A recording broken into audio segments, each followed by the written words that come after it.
Hi friends, last 2 ವೀಕ್ಸಿಂದ ನಾವು ಜೀವಾಮೃತ ತಯಾರು ಮಾಡಿ ಇಟ್ಟಿದ್ವಿ. ಇವತ್ತು ಗಿಡಕ್ಕೆಲ್ಲ ಹಾಕೋಣ ಅಂತ ಪ್ಲ್ಯಾನ್ ಮಾಡಿದ್ದೀವಿ. ಇವಾಗ ಒಂದು ಟೈಮು ಮಿಕ್ಸ್ ಮಾಡ್ಕೊಂಬಿಡೋಣ. ಮಿಕ್ಸ್ ಮಾಡಿಕೊಂಡು ಇವಾಗ ಒಂದೊಂದು ಗಿಡಕ್ಕೆ ಒಂದೊಂದು ಚಂಬಂತೆ ಹಾಕ್ತಾ ಹೋಗೋಣ.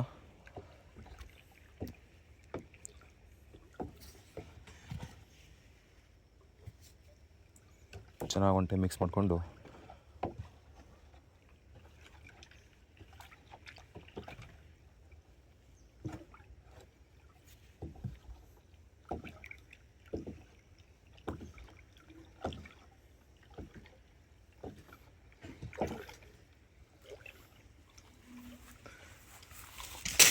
ಇವಾಗ ಒಂದೊಂದು ಚಮ್ಮಂದ ಒಂದು ಗಿಡಕ್ಕೆ ಹಾಕ್ತಾ ಹೋಗೋಣ.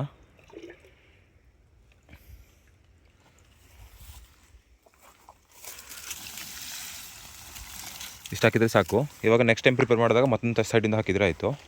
ಇವಾಗ ಒಂದು ಕಡೆಯಿಂದ ಹಾಕಿದ್ದೀವಿ. ಸೊ ಇದೇ ಥರ ಎಲ್ಲ ಗಿಡಕ್ಕೂ ಹಾಕ್ತಾ ಹೋಗೋಣ ಒಂದು ಚಮ್ಮನ.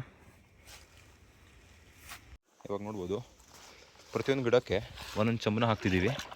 ಇಲ್ಲ ಕೈಗೆ ಗ್ಲೌಸ್ ಹಾಕ್ಕೊಂಡ್ರೆ ಬೆಟರು, ಯಾಕೆಂತಂದರೆ ತುಂಬ ವಾಸನೆ ಇರುತ್ತೆ. ಸೊ ತೆಂಗಿನ ಮರಕ್ಕೆ ಕೂಡ ಹಾಕ್ತಿದ್ದೀವಿ. ಆಯಿತಾ, ನೋಡ್ಬೋದು ಈ ಥರ ಒಂದೊಂದು ಚಂಬು ಒಂದೊಂದು ಗಿಡಕ್ಕೆ ಹಾಕಿದರೆ ಆಯಿತು.